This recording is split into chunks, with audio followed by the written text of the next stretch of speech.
When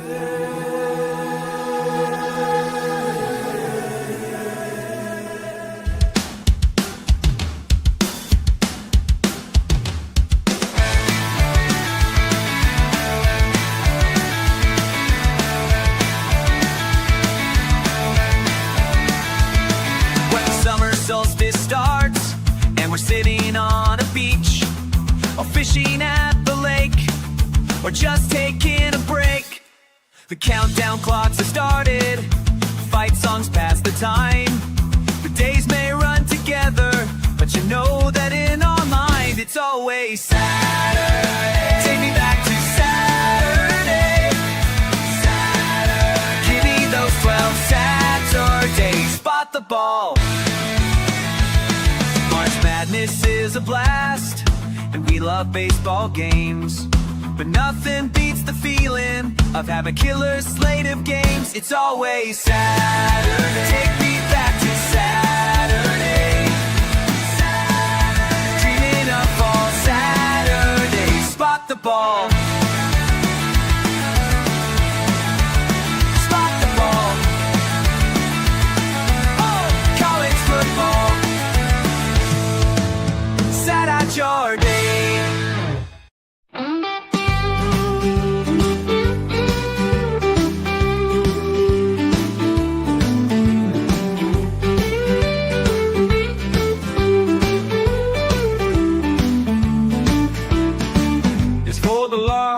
For the small, lay a big hit and pass a kick the ball. This game is for us all. From Seattle down toward the Keys, this game is you, this game is me. Cats, dogs, and steer, be the tree. This game is America, so sing it loud with me. College football forever. College football forever. Downtown LA, Starkville sit. 1 week you're up next, take a dip. Run the rock or let it rip. This game is America. All say, can you sing it with me? We just stepped on her face with a hot-tail broken across her nose. Whoa, Nelly! College football forever. College football forever.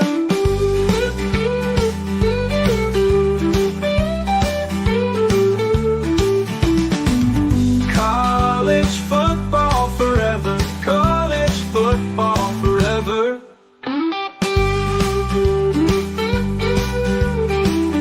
College football is a year-round discussion with these two. Here's JC and Morgan. Mike Morgan of ESPN and JC Shurburtt of 24/7 Sports have you covered. Beginning right now.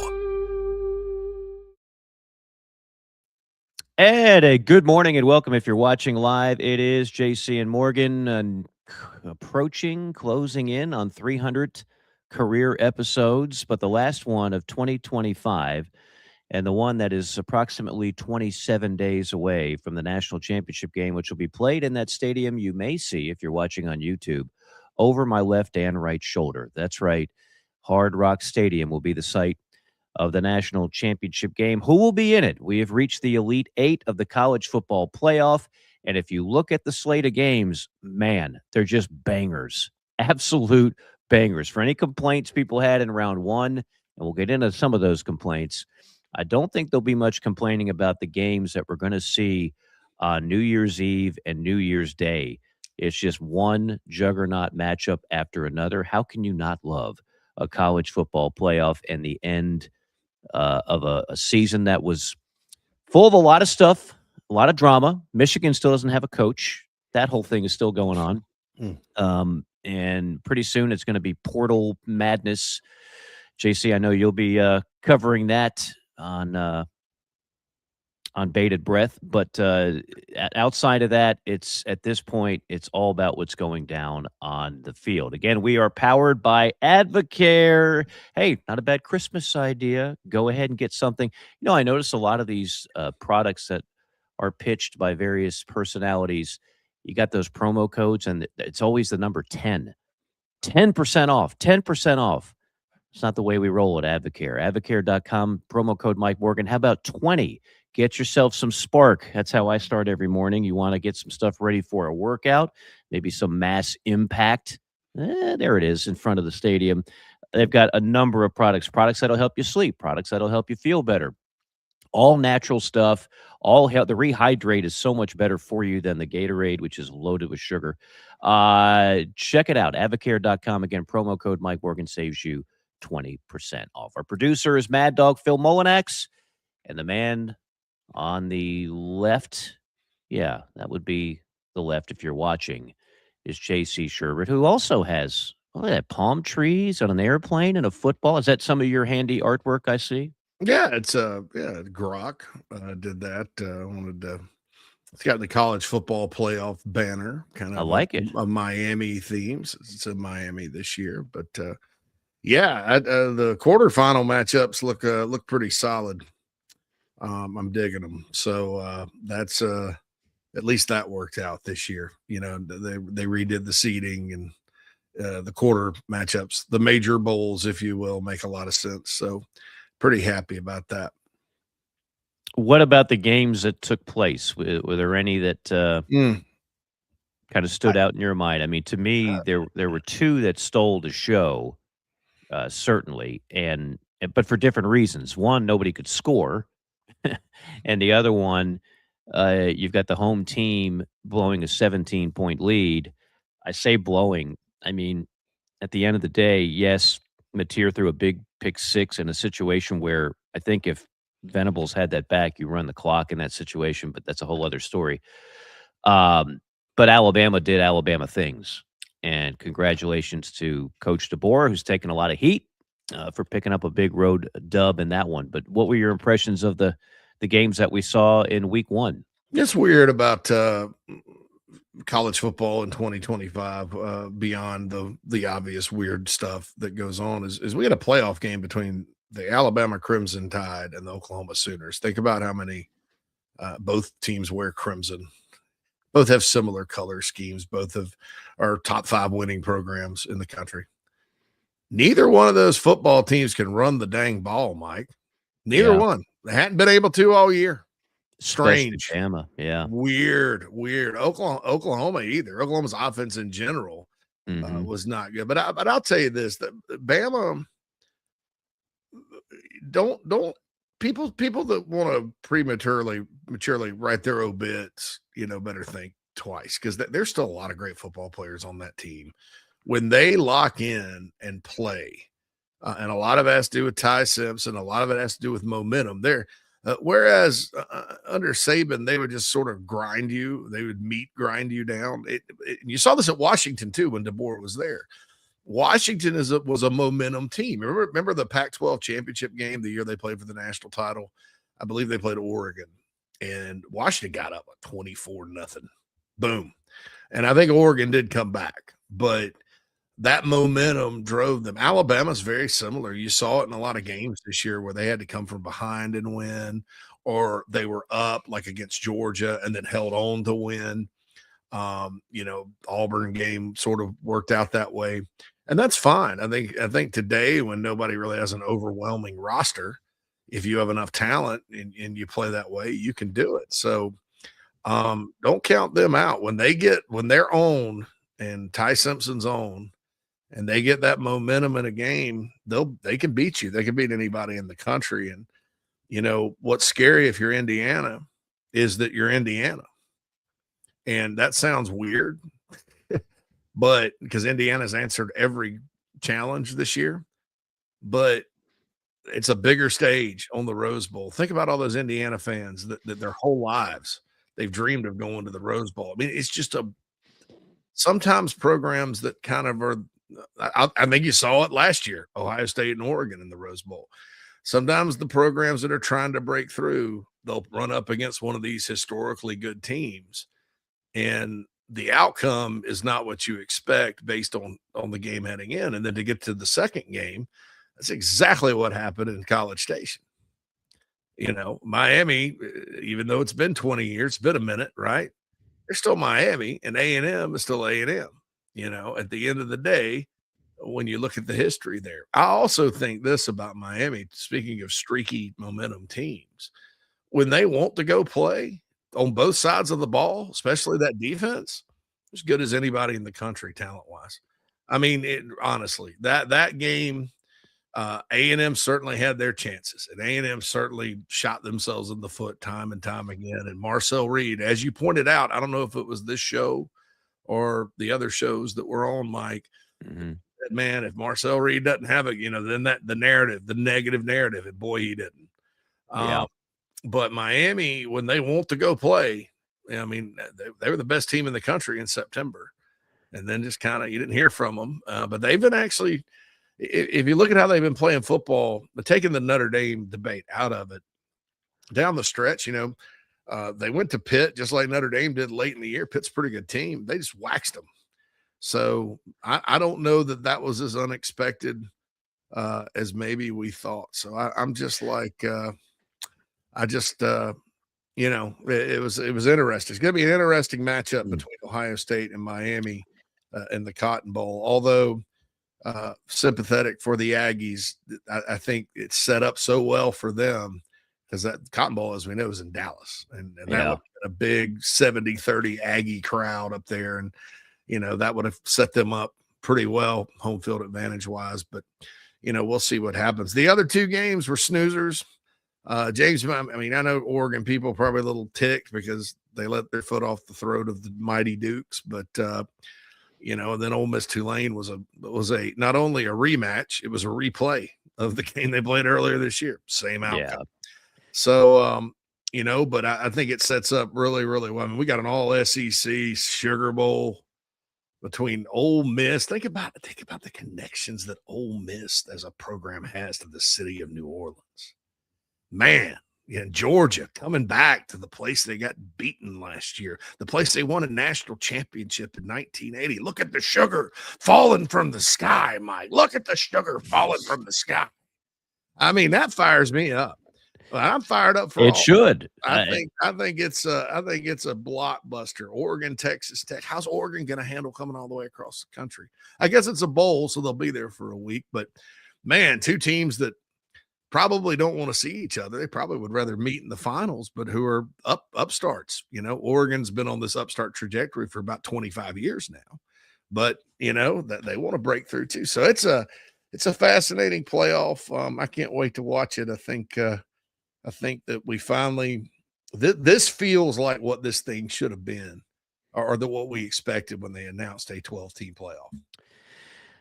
Lot to unpack there. Let me start with a little bit of reaction of the games that happened.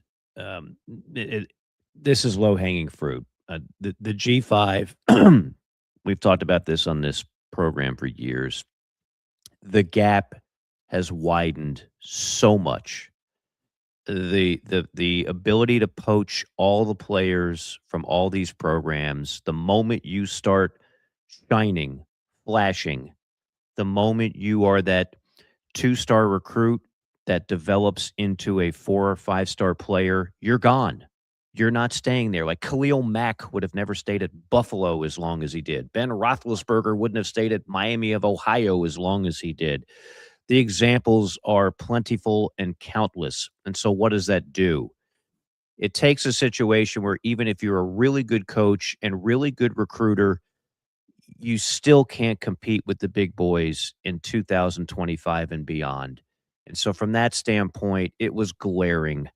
You didn't have to even see the final score. You could have just watched them on the field for a half and realized it's a different level of football. As I've said for a while, G5 is the new 1AA. And I don't mean that disparagingly. I hope we get a G5 playoff. And I still don't mind the one G5 team. I don't mind that. I can live with that. I can find a place in my heart for that, especially when this thing goes to 16. but you don't need to. And it took a little wind out of the sails of an otherwise very eventful opening round of the college football playoff. To your point on A&M, yeah, I watched with my own eyes calling Texas, Oklahoma, Texas A&M. Texas was better than both of them. There are a lot of teams that are thankful Texas is not in this playoff because the way they were playing toward the end of the year and the talent that they've accrued and the coaching that they have, Texas would have been a problem. But because they played Ohio State and because they laid an egg in Gainesville, they're not. And the two teams that they beat, and I would say beat handily, Oklahoma and A&M, both got eliminated. Marcel Reed, eh, I like him, and then I'm lukewarm on him. There's just he's a talented young man, but in some of these bigger moments, he's been exposed a little bit. He just has. That A&M team loaded with talent. I mean, the Maroon Goons on the offensive line. Is that not a cool nickname? Defensive talent, but I'll say this on that D line, and this is the one thing I noticed in the Texas game. Texas didn't run the ball well all year. Their offensive line was trash much of the year, but they gutted them. And the reason is like Cassius Howell and those guys, they're really good at rushing the quarterback. But if you just shove it down their throat, that's where they have a problem. They're not the most athletic and they're not the most stout. And so finally, Miami, boom, light bulb went on. Mark Fletcher, just give him the damn ball and just run it right down their throat. Carson Beck doesn't even have to throw a pass, and you can win this game. And that's exactly what they did. You and I came on this show on a Tuesday morning after the FSU Miami game. Again, I was in Tallahassee and watched Miami up close, and I think we were both in agreement. That's the number one team in college football, right? So then what does Miami do? Well, they lay eggs because that's why Mario Cristobal is perennially on the hot seat, and that's why the U-Dog, every time somebody says they're back, like a Michael Irvin after, boy, I don't know what he's having, man, but give me some if it's legal. But the moment they start shouting from the rooftops that they're back, then they lay an egg against Louisville or what have you. But if you're just talking talent, if you're just talking NFL talent, nobody is more talented than Miami. I will stand by that today as I did back in September. Miami, Ohio State, you want to watch the most NFL talent of these quarterfinal games coming up? I don't think there's a game that has more NFL talent than Miami, Ohio State, which is a little bit surprising to me. That's a 9.5-point spread. But still, Miami, what they have done so well in the portal is that, they get their transfer quarterback du jour, Cam Ward last year, Carson Beck this year, and they recruit. You and I have talked about this for years. Just recruit South Florida, and you're going to get speed and athletes. The Tony kid, I think he was one of the first guys on the Boss segment that we do from time to time. Most talented freshman in America in terms of weaponry on offense. Offensive line, NFL left tackle, NFL right tackle. Defensive line, Bain might be the number one pick in the draft, and the Mesidor kid is very good and could also be a first rounder. That's not even including the back seven, which is loaded with speed. They're ridiculously talented. It's up to them to show it in a primetime matchup against Ohio State. And then in terms of, what we're looking at with the future matchups here coming up, again, I don't think there's a bad one in the bunch. Miami, Ohio State, we just covered that. Oregon, Texas Tech. You didn't say too much about Texas Tech, so I will. Texas Tech, they're like you can't call them a Cinderella. You can't, I don't know what you call them, but it's one of the most intriguing stories that we've seen, and it's so 2025 college football. Not to take away anything from Joey Maguire, but they are a classic case of a bunch of money goes in, you spit out a bunch of players in the portal, and all of a sudden you're a contender for national championships, just as they have been in other sports like basketball and softball and whatnot. I want to see how they match up against Oregon. I think that's a fascinating game. That's not going to get as much love and attention as Bama, Indiana, Ole Miss, Georgia, et cetera, et cetera. And then on Bama, Indiana, look, I will never doubt that the Church of Signetti has me a believer. That dude it can't be said enough. It's one of the best coaching jobs we ever seen in our lifetime. Ever. Ever. You have to know just how bad Indiana's been to respect what he has done there. They're a 6.5-point favorite, but to your point, I would not count Alabama out.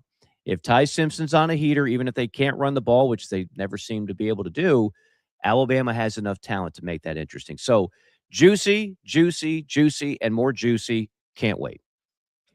Yeah, it's interesting. We talk about NIL spending a lot, and I without having the exact numbers in front of me, probably of the 8 teams in the quarters, Bama and Georgia and Indiana probably spend the least. So for those that believe big spending equals success, which I don't think we have proof of that yet, but this is this is pretty interesting. But that Miami, Texas Tech, Ole Miss, we know has NIL funds, Oregon, Ohio State, they're all in it. So we'll see kind of what happens. We need more data. You mentioned Akeem Mesidor. He's a transfer portal guy. He came from West Virginia, originally from Ottawa, Ontario. Yeah. How about that? Canadian. Miami through the years, man, back in the day, they used to get offensive linemen from Canada back when they were really, really good. I think that 01 team had some O-linemen from Canada or it's one of Jimmy Johnson's teams or something. So that's heck. Canadians like warm weather. No doubt. I would definitely roll down there. Two things real quick, just as asides. I want to give a shout out to my wife's alma mater. The Illinois State Redbirds are a Cinderella story in FCS. They're going to be playing for the national championship January 5th at First Bank Stadium in Nashville. That's where they're holding. That's a good place to hold. That's a great place. National championship, by the way. And that stadium's nice now. I mean, that Vanderbilt's done a great job with it. It's like a little miniature NFL type deal with luxury seating and stuff. Just a total Cinderella story. They lost by 30 points to Southern Illinois. Their last games, they limped in the playoffs, and they've just rolled through it. They beat North Dakota State. They beat UC Davis. They beat Villanova. And they're going to play for the Natty against the Montana State Bobcats. Shout out to Montana State. That was a semifinal matchup. That was a war. And Montana State won pretty good. But those programs up there, that's the heartbeat of FCS football now. It used to be in the South. Now the Southern schools have all gone to the FBS, Georgia Southerns of the world, the App States of the world. There's nothing in the South hardly anymore. But that rocky northwest-ish part of the country from the Dakotas on over, they're perfect. And then to stay in that region, I want to give a shout out to the Washington State Cougars. You get emotional when you talk about Wazoo. I do. This poor program, it's a proud program. I've talked about it before. We've had Ryan Leaf on the show, one of their famous alums. They got left behind. Oregon State rarely is relevant. You don't feel as bad there, but Wazoo, I mean, that place, they have a winning tradition. So they lose their coach last year. He takes the Wake Forest job, of all things. And Dickert left for Wake Forest. So Jimmy Rogers, I think, replaced him. They have to schedule whoever will play them. They lost by 3 at Ole Miss. They lost by 2 at Virginia, which won 10 games. Lost by 4 at James Madison. Those were 3 of their competitive losses. They beat Idaho, and they eked out a 6-6 record. And then their coach leaves and goes to Iowa State to replace Matt Campbell. So they've lost another coach, yet they had it in them, Mike, to win the famous Idaho Potato Bowl over Utah State and finish with a 7-6 record. So shout out. I'm not being facetious, man. I think stories like this don't get talked about enough in college football. Yeah. They've been through a lot, and yet, bowl game, my God, we lost our coach again. Half that roster is probably sitting there going, get me in the portal and get me out and on the blue Smurf turf in Boise against a Bronco Mendenhall coached Utah State team. They found that way to get to 7-6 and have a winning season for the good folks in Pullman, Washington. So I wanted to mention all that because, half our audience doesn't care about any of those teams. But I did want to mention that just in the sake of balance and what makes things special, even beyond the headlines here. Somewhere out there, G5 John is listening and saying, "Thank you, JC. You're not the only one who looks. I'm not the only one who looks out for the little guy. You do too." And that's what we talk about on this show. We're not elitists. We cover we play the hits, but there's a lot of hidden nuggets out there in the sport of college football that are great stories as well. The JC5 is always loaded with great stories. We'll get to that after a quick timeout. Again, we're presented and powered by Advocare, advocare.com for all of your health needs, items delivered to your door, lickety split. No meathead Mickey to deal with at your local GNC store. It is JC and Morgan. Quick timeout. Back on the other side with the 5. Morning, Carl. Usual? Yeah. Your oldest was in here the other day.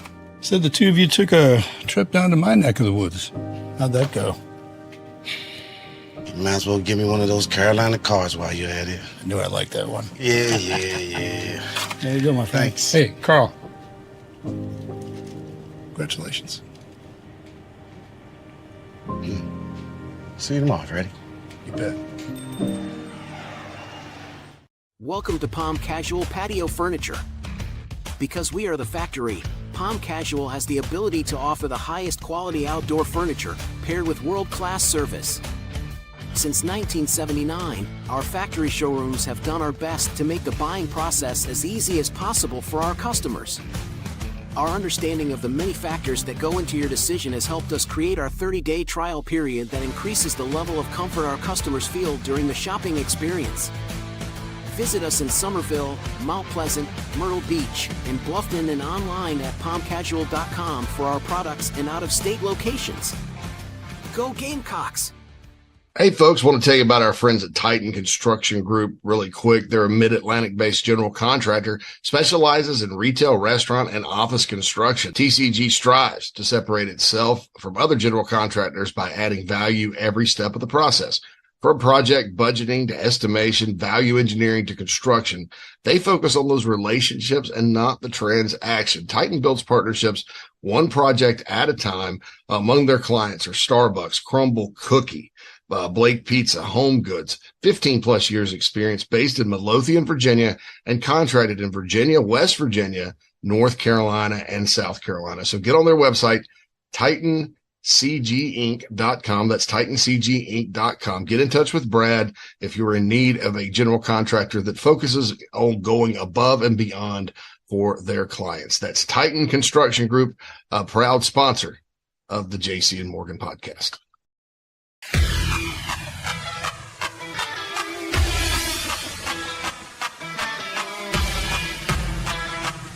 We're passionate about making sure that the Nest and Wild mattress is the best it can be. Made well and made right here in Tupelo, Mississippi. So how can we do all that? Work. Hard work. And that means something. The Nest and Wild mattress is a movement.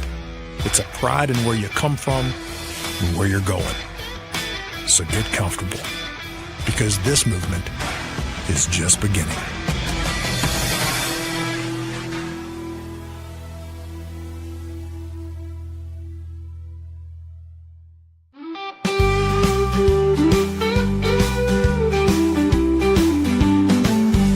This is JC and Morgan on the Chief Sports Network. College football forever.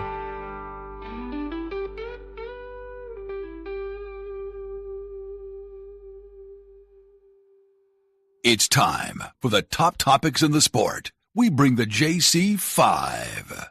Number 1. All right, Mike. Florida, John Summerall is now officially, I guess, full-time their head coach now. He made a couple of interesting hires at coordinator. I think coordinator hires are important. I think if you're at Florida, the offensive coordinator hire, if you're a defensive coach, as Summerall is paramount. And he hires Buster Faulkner from Georgia Tech on offense and Brad White from Kentucky on defense. Your thoughts about those two hires by the new Florida Gator head man? Was always a big fan of Brad White. I kind of was surprised a little bit of a downfall might be harsh, but there was a time when Kentucky was winning under Mark Stoops. Brad White was a big part of it, and in my meetings with Brad, in production meetings, I was always just very much impressed with the way he handled his business, and obviously the results spoke for themselves. And then Brad bounced around for a while, but it's an SEC veteran, DC. Here's the thing about coordinators, maybe more so than head coaches. A lot of them, it's more of a roller coaster ride. You can be really hot, and then you have a bad year or two, and the fans want you fired, and everybody's like, "Oh, he's garbage, and you'll never hear from him again." And then they resurface, and they do really good work. So to me, that's a great hire. Buster Faulkner. Look, there were a half a dozen OCs hired in the SEC alone. Offense was down this year. A lot of head coaches and their futures will depend heavily on these hires. So often now, coaches are linked. Their job security is based on your coordinators and your quarterback, and that's obviously John Summerall's not going anywhere anytime soon. But what ultimately did Billy Napier in? Number one, he was not fit for the job. Number two, he decided he was just never going to give up the offense. He wanted to control it, and he never did a good job with it. On top of that, DJ Lagway regressed. Poof, gone. Coaching change. Auburn could never get it going with their offense. Hugh Freeze, whether he was calling plays or not calling plays, it didn't work. They couldn't find a quarterback. Poof, gone. You just go down the list. Shane Beamer, I mean, Lenora Sellers has to play good football, and they have to have Kendall Briles has to be the answer, or there's a good chance there'll be a coaching change in Columbia, South Carolina. Poof. That's how it is. These hires are so important because head coaches rarely call plays anymore. They're more delegators, and you need an OC and a quarterback combo that's going to lead you to the promised land. I like the hire. I think it's not so much what he did at Georgia Tech, which is unique, what they did with Haynes King. You don't get the kind of weaponry at Georgia Tech that you do at an SEC school like Florida. I go back to Buster Faulkner, the quarterback's coach of Stetson Bennett for the back-to-back national championship years. That spoke a lot to me. So I think it's a good hire. Look, I like the Kendall Briles hire. I like the John David Baker hire.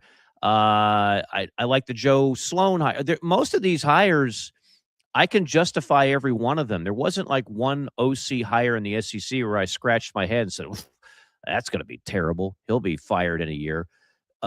But I will say this to the fan bases of those half a dozen schools. The math will tell you at least a third, if not more, will not work and will be fired, and your program will suffer losses in the middle of all that. So it's never a situation. Everybody wins the press conference. Everybody gets excited. Thank God we got rid of that other guy. He was terrible. Now we've solved the riddle. We just got the Rubik's Cube to have the same color on all sides, and this is great. A lot of these hires that I just mentioned will not work, will have similar results, will get fired, and the head coach in turn will get fired. That's just what the math says. Yeah, absolutely. That's just how it goes. And you're right. I've seen it not work more than I've seen it work. Right. So we'll see. We'll see what happens in all those situations. Number 2. All right. So here's another coordinator hire. I've got 3 of these bad boys. Okay. This one's fun. Oh, I know where you're going. I know where you're going. There's a meme of these two, head coach and new coordinator on motorcycle that says, "Get in, Bobby. We're going to the sorority house." Bobby Petrino lands at North Carolina under Bill Belichick. Look, dude, personalities aside, take all that and throw it away. And I do think, if I'm not mistaken, I think Petrino called plays for Tom Coughlin when he was with the Jaguars. I'll have to double check that. So he's probably used to, Belichick's style. But if you want offense and you want a coach you can just hand the offense to at the college level and he's going to get results no matter what his personality is, no matter really who's playing quarterback. I mean, he's proven he's productive, and in the ACC as well. It's Bobby Petrino, and I think North Carolina can expect a dramatic improvement offensively next season. And I think this is smart. This is not we're the 33rd team NFL bullcrap that you've heard out of Lombardi and everybody else up there. This is a proven college coordinator that knows his stuff. And so I think it's a good hire. What say you? 100%. I like this is where Petrino still has value. And even in a just train wreck of a year, Arkansas couldn't win any games. They gave up a ton of points. One of the worst defenses I've ever seen in the Southeastern Conference. Just awful, awful, awful. But he was putting up points when he was the interim. He still can design plays. That personality with Belichick's personality to just, hey, look at us. This is our last leg. It's our last hurrah. If we're not the most likable people, but hey, you know what? We can still dial up some plays. We can still do some coaching. It makes sense. I'm all in. You know me, JC. I like the story. My rooting interests are predominantly based on I want the story. I hope Deion Sanders coaches Colorado for 30 years, even though it's looking like a train wreck. Don't leave, Deion. You signed up for it. Keep going. I want Bobby Petrino in college football. Do I like him personally? No. Do I think he's a good human being? Not really. But I like the story, and having him and Belichick and Chapel Hill. Shoot, that's juicy. Give me more. Give me more of it. So, yeah. When I saw the news broke down yesterday, and I was listening to Childers and Neuheisel. And they were having a blast with it. They do this thing. Eventually, you and I'd love to have what they call hotkeys, where we can just push a button and play whatever we want to play. We can't put Mad Dog under this much pressure to be doing all this stuff at the same time. But every time they mention Bobby Petrino, they play George Thorogood's "Bad to the Bone." Because remember the whole Harley Davidson situation. So you just no, and you could just see Petrino rolling in on a motorcycle in Chapel Hill. No. And there's Belichick waiting on him. It's something out of like wrestling, but I'm here for it. I'm all about it. Number 3. You mentioned Deion, and he did hire. This is an aside. He made a hell of a hire at offensive coordinator Brendan Marion, who was the head coach at Sac State last year. Mm-hmm. Yeah, runs this go-go offense. It's different than anything you've ever seen. It worked. It's Barry Odom should write him a thank you letter because he was his OC at UNLV. Obviously, Mullen has his own offense, so he left and took the Sac State job. But that would give me hope a little bit if I'm a Colorado fan. A better plan on offense. At least it'll be creative and fun. So we'll see what happens. Notre Dame and the University of Southern California are not playing. So they decided they could not. 4 or are we still on 3? Did we rifle to 4? No, Deion wasn't 3. That was an aside. Oh, that was an aside. Okay. This is 3. A good aside. Go ahead, okay. Phil. Did Phil say number 3? He did. I couldn't tell if that was a 2-shot or my short term is ridiculous. That's okay. So. That's all good. Just trying to keep the train on the tracks. Okay. Yeah. So the Irish, and my understanding is Notre Dame wanted to play, and the Trojans don't want to play. I think it's a bad look for Lincoln Riley. I agree. Keyshawn Johnson went completely off on everybody. That's what Keyshawn does. Yeah, but still, but he's got it.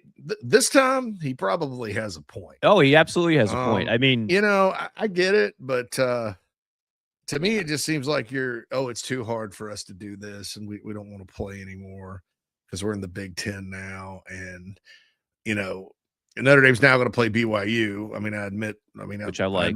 I admire them for filling it up with a team that could beat them, but man, oh man, and so BYU still gets their shot at the Irish, even though the Irish pulled out of the Pop-Tarts Bowl, which is another issue. But it's sad, man. That rivalry it's one of the few cross-country rivalries we have. It's been played every year. I mean, I just don't understand. I don't understand. Just yet another decision that I think the deciders, there's no leadership in college football, but there's no leaders. There's just deciders in college football that the deciders on one end or the other have made that aren't in the best interest of the game. Agreed. And it's a loss for just college football fans to not have this game. Now, look, my sympathies for Notre Dame are running thin.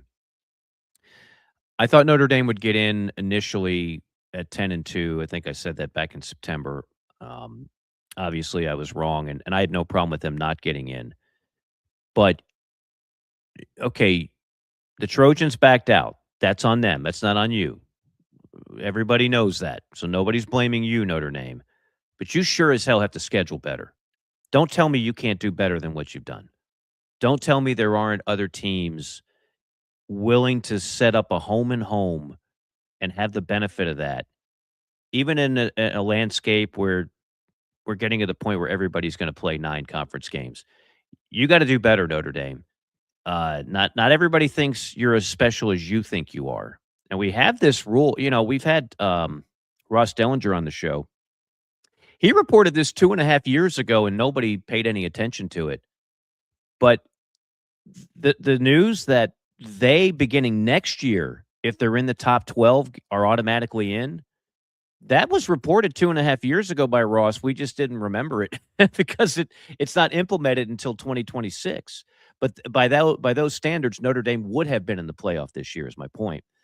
And so, yeah, they could still do this deal where they play a couple of tough games, in which in this case they did, and they lost them both, and then cruise to another 10 wins, and then automatically get in. You can do that, Notre Dame. You can do that and make the playoff 4 out of every 5 years. I hope you have a higher standard. I hope you try to do better than that. I know you're not joining a conference. I get it.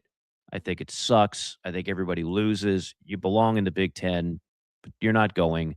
There's a list of wannabe reporters that, I've got inside sources saying they're joining the ACC. I've got inside sources. They're joining the SEC. They're not joining a conference. Let's just stop the madness. They're doing this. They don't want to hear it. But if you want to live that life, it's imperative on you, not on anybody else, on you to schedule better if we want to really take you seriously as a national championship program. So I hope that happens. Number 4. Will Michigan end up hiring Biff Poggi? I had that on my list too. This is starting to smell a little bit like the Ole Miss situation, where you're the AD, you've been cold-cocked by the news. You know, I'm convinced Keith Carter really did think Lane was staying. I wasn't convinced of that at all, but I convinced things were said, and Keith really and they got the money together, and everything that LSU gave Lane, Ole Miss was going to give Lane. Ole Miss fans know that when the head hits the pillow at night, they know they did everything they could. Lane just wanted to go to LSU because he thought it'd give him a better chance to win a national championship. So what did they do? This happens after, because Lane kind of held him hostage, after all the premier coaching hires are off the board. They've already been made. So now let's go up north to Ann Arbor. We didn't know Sharon Moore was going to be living a P. Diddy life and decide that he was just going to be absolute SOB of a human being, and you were going to have to fire him. Some might say it was going to happen eventually anyway. What were his credentials? What was he really going to do? But by all that breaking and getting to a boiling point, after all the premier hires were made, what's left? So that is why if you would have asked me that question a month ago, JC, I would have laughed at you. Not at you, with you. Biff Poggi for Michigan? It's Michigan. But who else are you going to hire? Dillingham just got G'd up at Arizona State. He's off the board, right? Matt Campbell's off the board. I mean, all these guys that you would have considered very serious candidates for the job if this happened 3-4 weeks ago. But now, I'm not saying it's out of the realm of possibility. And for those that don't know the story of Biff Poggi, he's a guy that made a lot of money. I believe he's one of those hedge fund guys. I wish I would have became a hedge fund guy. What the hell am I doing talking in front of a microphone all these years? I could have been a freaking billionaire if I just joined a hedge fund. And I don't know what they actually do, but they seem to be living a very good life, JC. And then he basically turned this high school football program, which was awful.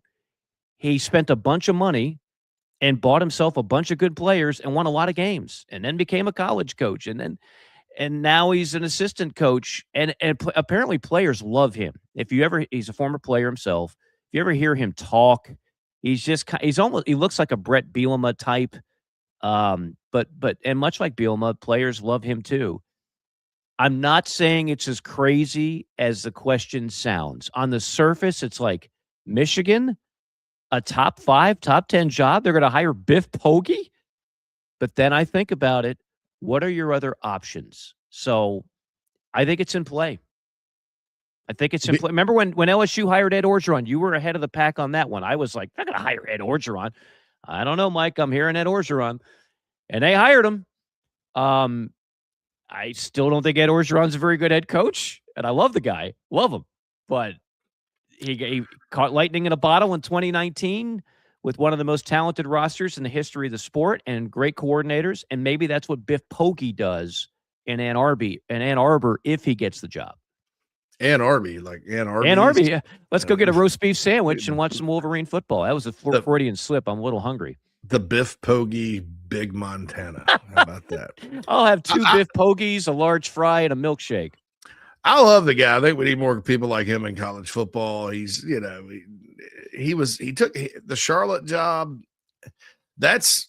Charlotte's one of those jobs that a lot of coaches like, that when they're up and coming. Oh, Charlotte, that's good. That's a good job, and not a lot of people have won there. And there have been careers derailed.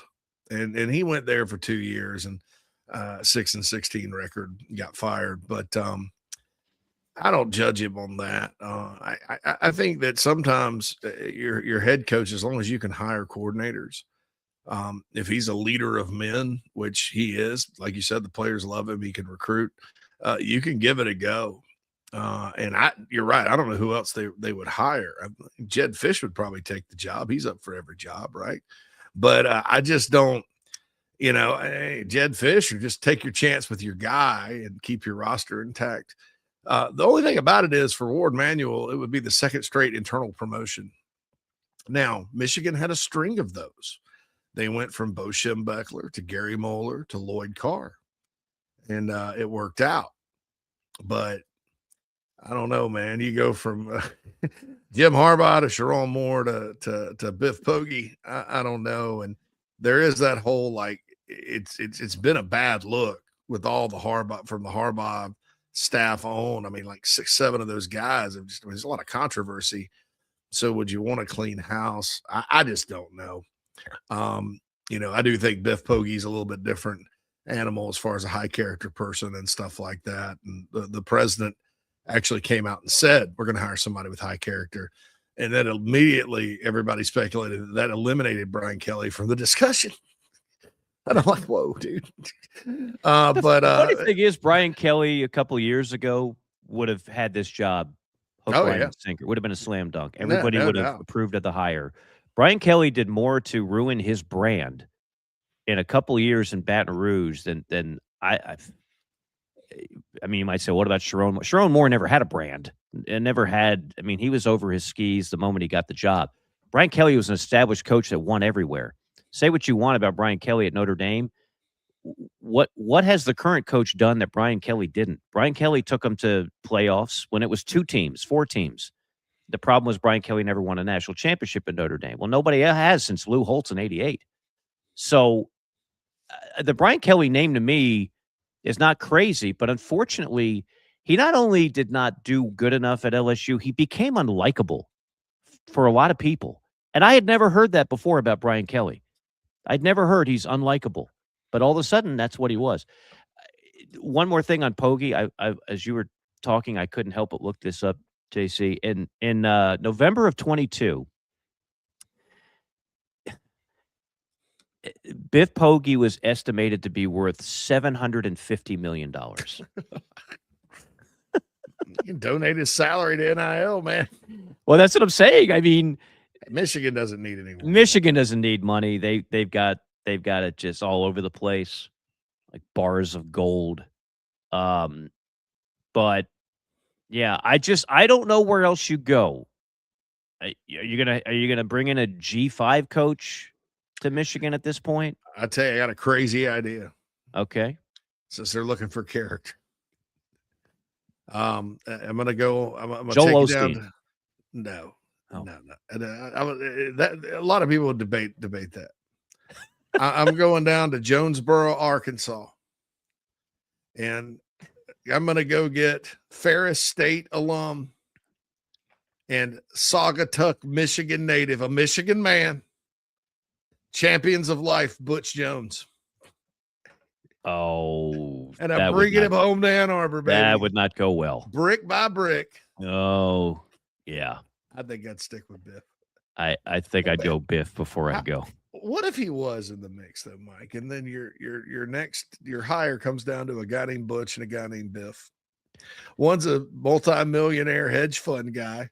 Yeah. That likes to wear sleeveless vests in the cold weather. And the other one is champions of life. Right. He's taking leadership reps. And Biff is a brick by buff. brick. At least Biff is a financial buff. Yeah, I'd go with I don't know Biff. if Butch is a buff of anything. As important as money is in this sport nowadays, I'd probably go with the millionaire.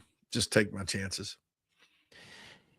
At this point, like I said, and we'll get into a little look at the coaching carousel with G5 John at the end, but yeah. At this point, I don't have any other names for you. I'm sure I could go and look at some message boards, and all these guys got to come up with their top 5 lists. JC, I don't know.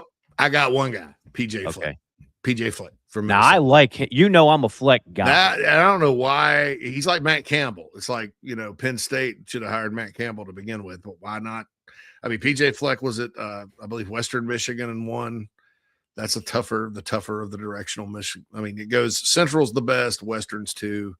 Western's pretty good, but not great. Yeah. And then Eastern sucks. But it most of the years. No offense to you I Eastern thought Michigan fans. I thought Fleck missed his window. He was red hot, and I thought he could have gotten an SEC job years ago. And he went to Minnesota, and he's done good things at Minnesota, but that's a really, really difficult job. But I'm still Team Fleck. I'm still rowing the boat, so I'd be okay with that. All right, we on number 5? Number 5. Number 5. So this is almost quiet, and this is another coordinator change in the SEC, and it surprised me because Tim Banks, the D coordinator at Tennessee, last year helped them get to a playoff. He was a hot commodity for other jobs. I know Clemson went after him to replace when Dabo had an opening. He was considered a rising star. Well, Josh Heupel fires him. They had a bad year on defense, but people don't realize this, Mike. Their whole secondary was hurt, and they had some ballers back there, and they were all hurt. And then so they couldn't, that happens. But it's very sly what he did because he hired Jim Knowles, who was at Penn State last year. Penn State didn't have that great of a year on defense, not as good as I thought, but Jim Knowles is a stud D coordinator. Your thoughts about Tennessee, Heupel, and the need to play better defense all the way around? Agree with what you said. I mean, it's a stud hire. Penn State didn't have your typical athletes on defense that they have in years past. Like they didn't. They lost Abdul Carter the year before. It sometimes just runs dry. It was kind of an off year. They weren't chopped liver, but they didn't have the true studs that they normally have. Doesn't mean Knowles forgot how to coach D. So I think it's exactly what you would expect a program like Tennessee and Josh Heupel to do, which is go ahead and make a home run hire, get an established guy to help turn that thing around because they were awful on defense all year in 2024. And I'm not sure if the offense has been humming quite as much since Golish left.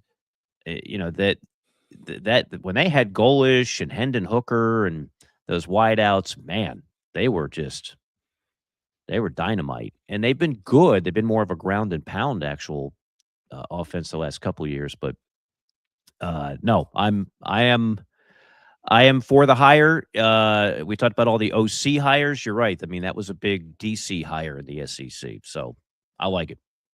I like it. I also like G5 John's weekly check-in. We haven't talked about any of these other bowl games, and you know what? I don't feel bad about it. I got to be honest with you. I've lost my zest for them. I'll tune in when I'm the first one that defends them. I'm never there's too many bowl games guy. Well, then don't watch. You know, I'm not going to be that guy. I'm just telling you, I haven't paid a ton of attention to the ones that have taken place thus far. Maybe that'll change. Maybe I will be up for the game today, JC, the Bush's Boca Bowl. These are G5 P4 matchups. So Toledo, G5, against Louisville, P4. Louisville, 8.5-point favorite. The Hawaii Bowl on Christmas Eve. Hawaii versus Cal. Do you know Cal's only a 1.5-point favorite? The ACC team. Only a 1.5-point favorite. But Hawaii's going for the Bay Area sweep, dude. Remember in week 0 when they knocked off Stanford? Yes. Timmy Chang. That's right. That's right. Go Rainbows. The Game Above Sports Bowl. I have no idea where that is. That's on December 26th. Central Michigan takes on Big Ten opponent Northwestern. The Rate Bowl, same day, New Mexico takes on the Fighting Flexters at Minnesota. And the Go Bowling Military Bowl, East Carolina of the American takes on Pitt. Pitt, 9.5-point favorite. Other interesting thing from G5 John, the info on the past coaches of the American Conference, 10 coaches that won the American and then left for P4. So the American has now become the official feeder system for P4 coaching jobs, right? So you had Tulane, had Willie Fritz. Before Summerall, there was Willie Fritz. He takes the Houston job. Then there was obviously John Summerall. This year, he takes the Florida job. Cincinnati, Luke Fickell to Wisconsin. Ooh, that looked like a great hire when it happened. Tough days in Madison. Memphis had Mike Norvell. Tough time in Tallahassee. Tough little mutt. Yeah. Tied him up to the rear bumper. UCF, Josh Heupel to Tennessee. Now, that's obviously worked. And what's funny is Tennessee, that was not their first choice. They did not think the hire was much and thought it was just an AD friendship type hire. And obviously, it's worked pretty well. Although Tennessee fans, every time Heupel loses a game, they go bananas and act like he's on the hot seat. He should not be on any hot seat. UCF, Scott Frost to Nebraska. Man, that looked like the biggest slam dunk in slam dunk history. It did not work. He's now back at UCF. Temple's Matt Rule to Baylor. Well, then Rule bounces around, Panther job, and now he's at Nebraska, and I think he's actually turning that thing around. And then Houston, the other one. Woo! Scott Frost and Tom Herman. Tom Herman, everybody wanted Tom Herman. He goes to Texas and a complete and utter flop. Then Tom Herman gets fired by FAU, and I forgot what Tom Herman is doing now. He might have a taco stand in El Paso. I'm not sure. But whatever he's doing, it's not the head coach of a major team. He went 32-18 at Texas. It was better than Charlie Strong. Wasn't as good as they thought. He was there 4 years, got fired at the end of the pandemic year. But what happened at Florida Atlantic? I don't know if the Willie Taggart leftover deal there. They hired Willie Taggart and Tom Herman back to back at FAU. And but he's still 60-36 as a head coach. I mean, Well, he was so good at Houston. Somebody should. I mean, yeah. And look, and sometimes maybe you just say, well, the Texas job was probably a little too big for him. It's the Texas job. A lot of good coaches, so FAU. If you look at what Lane Kiffin did there, it looks like you get talent and all that. But he had a 3-9 record in the conference. But the other part of the FAU situation though is that they went from Conference USA to the American. That's a step up. I mean, when Lane was there, they were Conference USA. So I don't know, man. I don't know what's up with FAU football, but the 30 for 30 on Tom Herman's going to be pretty interesting. It's going to be depressing. On chat row, we love Frederick. Always starts us off with a good morning and Merry Christmas. Merry Christmas to you, sir, and your family. And always thank you for tuning in. Harrison, I'm not against a G5 team getting in the playoff, but what I don't like is that they get an automatic seat at the table. It'd be better for everyone if they were to get it based on merit. I can't argue with that. Sam. Sam always brings a fiver dimer to the table. We'll do more fiver dimers when the offseason hits here. In honor of the late Rob Reiner, When Harry Met Sally and Can't Hardly Wait. When Harry Met Sally, for me, is one of the better rom-coms. This is when Meg Ryan was extremely likable. And if you were of a certain age, you had a little thing perhaps for Meg Ryan. Mm-hmm. Never had anything for Billy Crystal, I found him increasingly annoying and not funny. But in this role, he was very good. That's a fiver for me.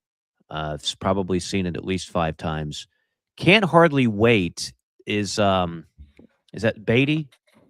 I believe that's so. Obviously, the fact that I'm asking that question tells you it's neither for me. I've seen the movie. It's been a long time, but it's not a fiver or a dimer. So that would be a neither, Sam. Can't Hardly Wait. But I think there's some football in that, right? He's a quarterback, and he dies. Somebody can help me out on that. While you're looking that up, Bobby, Lincoln Riley running from a challenge again. Southern Cal afraid to play Notre Dame unless it's week 0 in Mexico City. Yeah, that's pretty weak. He says, I think Oklahoma actually got worse running the ball in 2025. Yeah, they did.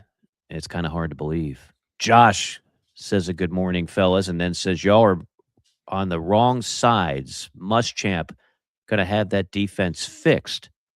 We didn't talk about that one. Oh, the hire. Yeah. No, we didn't. Texas. Yeah. Yeah. Coordinator hire for you. That's a good one. I mean, I'm happy for Will. Good for him. He was always a great defensive coordinator. Just didn't work out as a head coach. Right. He's won 3 national championships as a D coordinator. Yeah. I didn't know he still wanted to do. I thought, quite frankly, I didn't think he did either. Yeah, he's got a lot of money in the bank. I didn't think he wanted to throw his hat back in that ring.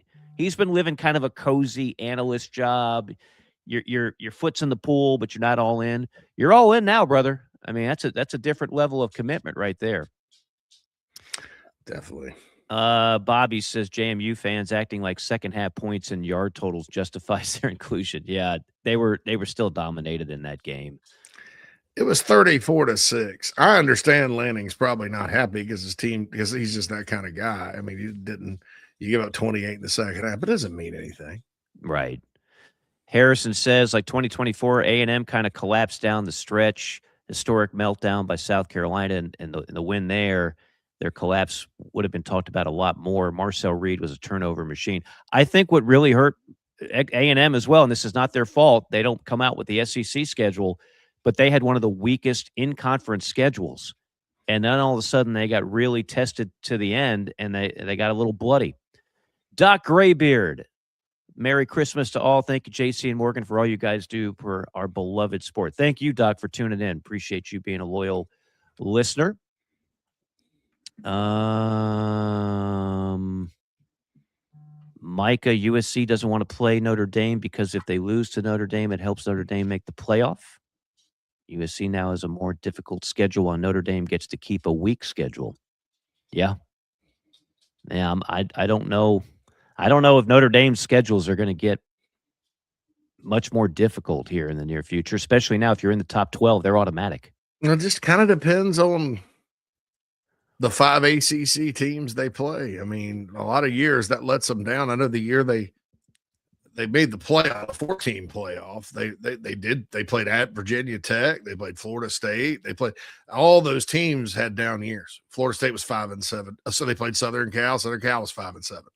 So I don't know, man. It's risky scheduling.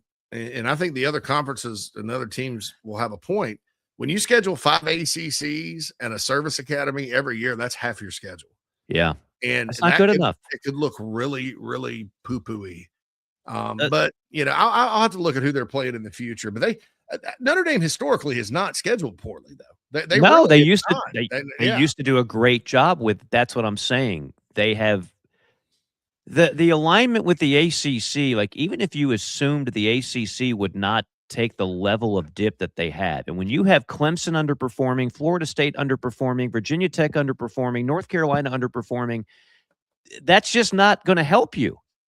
Those matchups that you're playing in a league that, unfortunately for them, has struggled, that alliance, you could argue that's actually been a bad thing for Notre Dame. Bobby says, Mike, I don't get your defense of Kelly and hate of Notre Dame. Don't hate Notre Dame. I hate that they're not in a conference. I do hate that. I hate that we make specific rules just for Notre Dame. I think that's ridiculous. But that is the reality. Defensive Kelly at LSU, there is none. Defensive Kelly everywhere he was before that, yeah, I'll defend that. I think he did good work everywhere else that he's been. But it was not a fit at all in Baton Rouge. Doc Graybeard, PJ Fleck is the perfect coach for Michigan, high character, and he does it with less. Wouldn't argue with that. Brick by brick, says Jacob. Yeah. Yeah, let's do that. Cam says Ole Miss beat Tulane with Kiffin 45-10. Without Kiffin, 41-10. So Kiffin's worth about 4 points, give or take. We'll see. We'll see how the rematch with Georgia turns out. Yeah, if Pete Golding pulls that off, oh my goodness, they will gladly throw Lane under the bus, put it in reverse, back and drive, back and reverse, back and drive, and say, he wasn't even that good. 3 10-win seasons, schmeh. Pete Golding's a true Ole Miss man, and he wants to be here. That's what they'll say.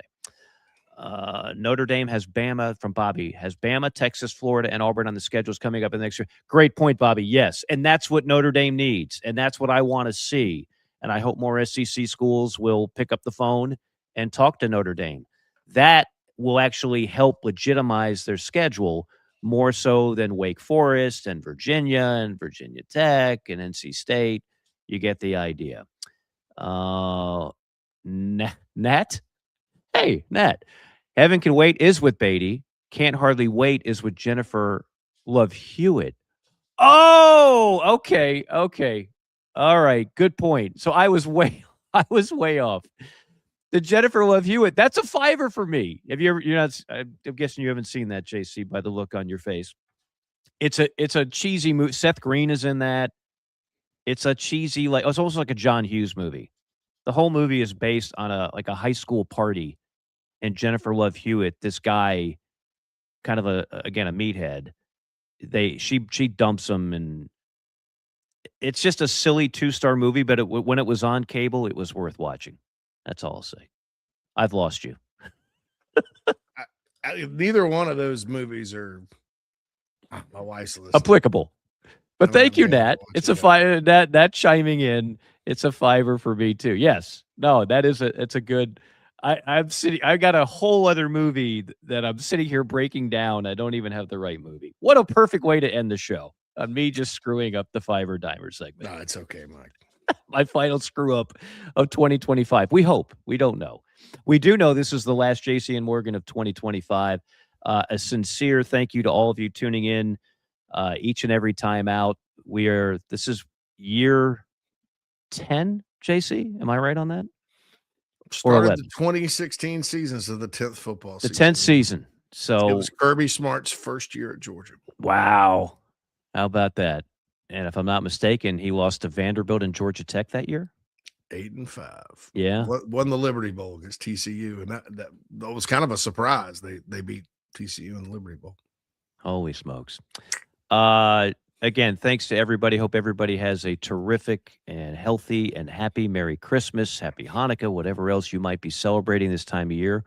When we come back, we will have reactions from the quarterfinals. And again, I just can't wait. I look at those games and I'm like, this is what I dreamed about as a young lad, JC.